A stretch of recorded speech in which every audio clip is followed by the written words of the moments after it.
One of the most common reasons readers abandon books has nothing to do with bad prose or flat characters or boring plots. It's actually something writers do thinking they are hooking the reader, when in reality, they're making it impossible for the reader to care. Let's talk about what this issue is and how you can avoid it, so that readers not only finish your book, but devour it. Let's take a deep breath. You've made it to the writing woods.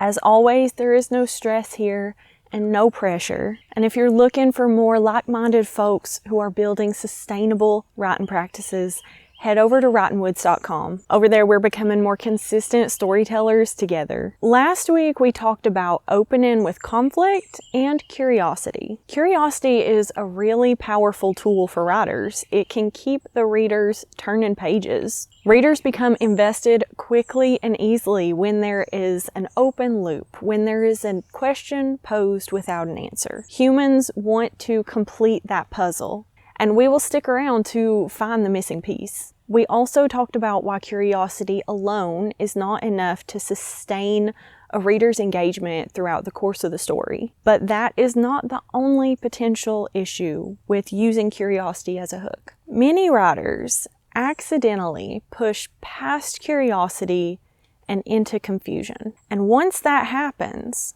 readers stop asking questions and start checking out. A confused reader is not an invested reader. But how do you tell the difference? How do you walk that line between curiosity and confusion? Let's cover a few different contexts. We're going to talk about what it looks like when a reader is curious versus confused. And I'm going to give you a few simple questions to ask to determine whether your story is striking the balance. First of all, let's talk about your opening scene. When it comes to the potential for confusion and ambiguity, this is a hot spot. When I'm critiquing first 10 pages, one of the things that I am looking for is, do I, as the reader, feel oriented? When a reader enters a new story, they are being dropped into unfamiliar territory. They're looking around and asking questions. Where am I? Who are these people? There are certain questions that the reader should be able to answer. And that is not to say that they need to know everything.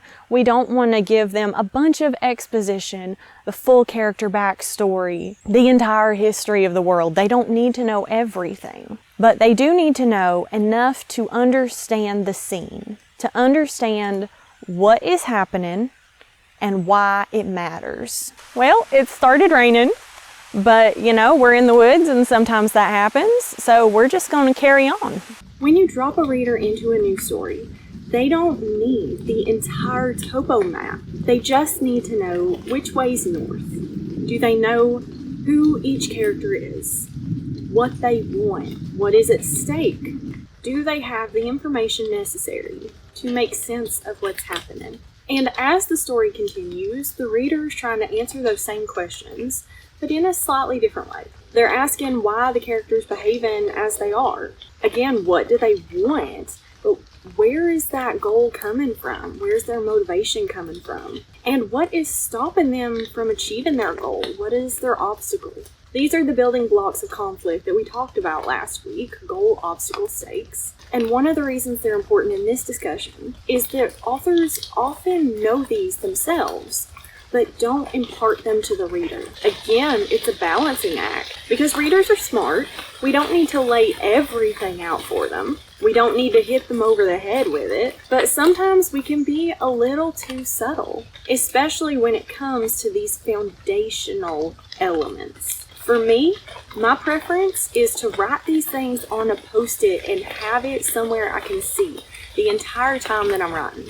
And then when I go back to revise, I can ask myself, have I overdone it? And you can pull out some of the mentions and make it a little more subtle. But for me personally, I find it's easier to remove that than it is to go in and add it later. Because if it is in the forefront of your mind as the writer, you are subconsciously weaving it through the story. And that feels different than just adding a hint here or there. But remember that the reader is not in your head. You have all kinds of information as the author that the reader doesn't.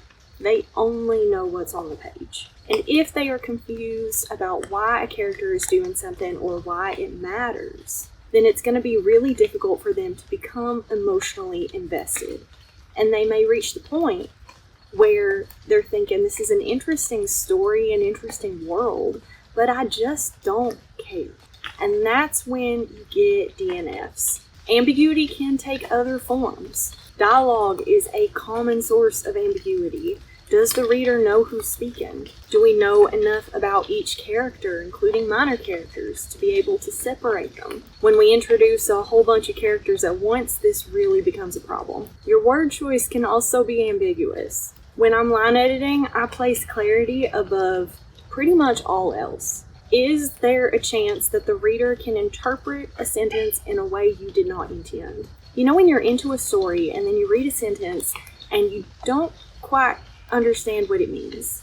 So you have to back up and reread it, maybe read for context, and then continue on. It pulls you completely out of the story, and we never want that to happen. This is why I said, and I'll say again, a confused reader is not an invested reader. Now, some ambiguity is intentional. Maybe you want to leave something open to interpretation, or you want to present a puzzle with a piece missing. The question is whether the ambiguity creates curiosity or confusion. Curiosity sounds like, what will they do?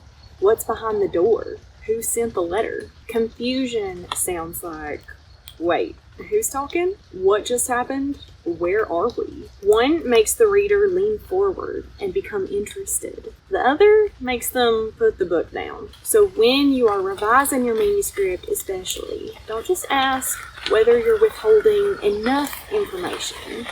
Ask whether you're withholding the right information. The reader doesn't need to have all the answers. They don't need the full layout, but they do need enough information to care.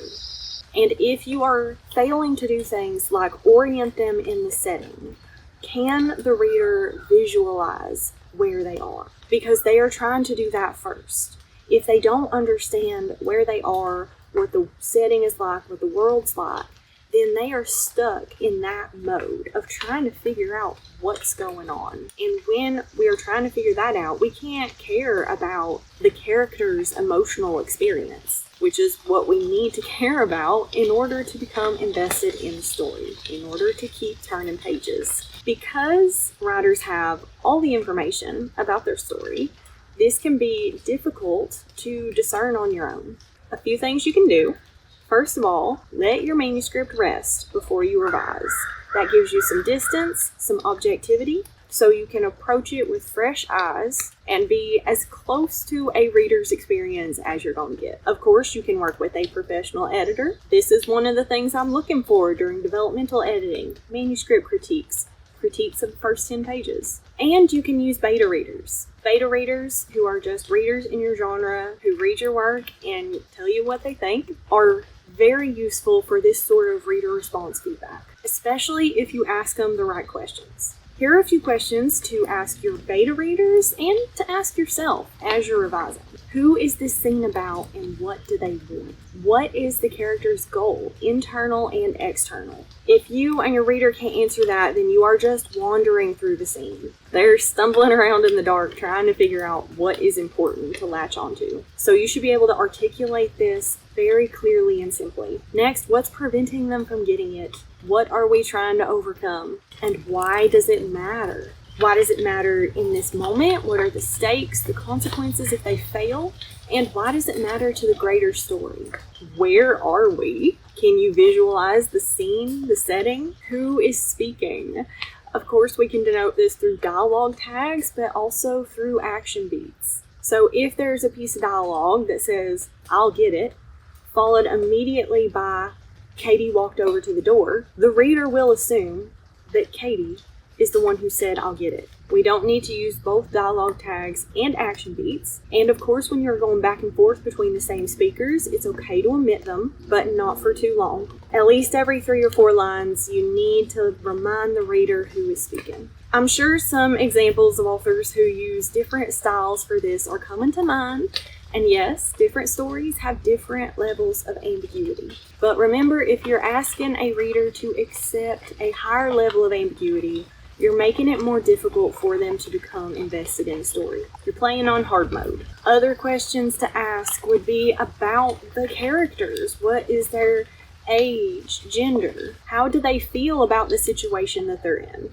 The reader's taking cues from the protagonist's emotional state. If the protagonist runs upon another character and is scared, then the reader can infer that this character poses some kind of danger. Whereas if they run on someone and give them a hug, we know that this is a friend. So does the reader have the information needed to make those emotional inferences?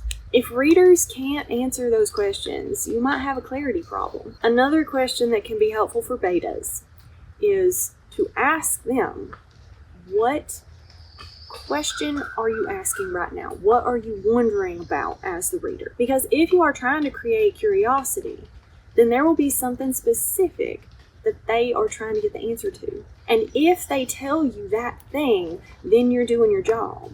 But if they tell you a bunch of other stuff, then you're making it messy and difficult for them to wonder about the thing that is actually supposed to hook them. You want readers to be asking questions. You just want them to be asking the questions you intend. The good news is that confusion is one of the easier issues to fix. It doesn't require a totally new plot or structure. It simply requires you to be aware of what information is being imparted to the reader and to make sure the reader has the information they need when they need it. And yes, easier said than done, because this is a balancing act. And you'll find different stories need different levels of ambiguity. But some things should not be ambiguous. And I would caution writers against drawing the conclusion that a reader just didn't get it. Oftentimes we look at the page and say, well, I said this clearly and you didn't get it, so that's your fault. But truthfully, if the reader didn't get it, maybe you said it clearly. You didn't say it clearly enough. Clarity is one of the most important things a story can have, both at the story level and the prose level. Leaving room for questions, leaving room for curiosity, but never confusing the reader in a way that takes them out of the story. And yes, you don't need to spoon feed the reader, but if the majority of your readers are coming to you and saying, I didn't quite understand this, or I was confused, or I couldn't get into it because I was trying to figure out what's going on, and you recognize that your reader's experience is more important than your authorial intention. Yes, you may have meant one thing, but if your readers aren't taking it that way, then what was the point? When there is enough clarity for the reader to ask the next question, the right question, that's when they are emotionally invested and curious, and that's when they'll stay up all night turning pages. But if they're confused, they'll leave. A confused reader is not an invested reader.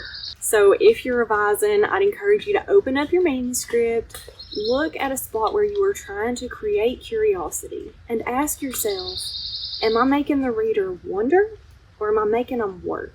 The first ensures they will stick with you through the final page.